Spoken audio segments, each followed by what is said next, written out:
Samanyolu Televizyonu Hotbird uydusuyla daha geniş bir alanda yayında. Doğru haberciliği ve sorumlu yayıncılığı ilke edinen Samanyolu, bundan böyle yeni uydularla yeni bir mecradan daha seyircilerine ulaşıyor.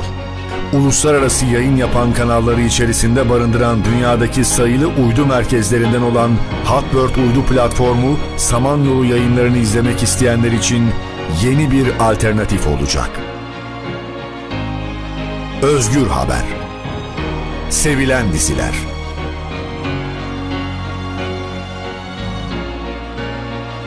Miniklerin gözdesi yapımlar ve daha fazlası için Samanyolu, özgün akışıyla aynı zamanda Hotbird uydusunda.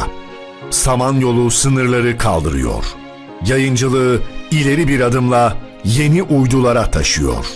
Çünkü gerçekler sınır tanımaz.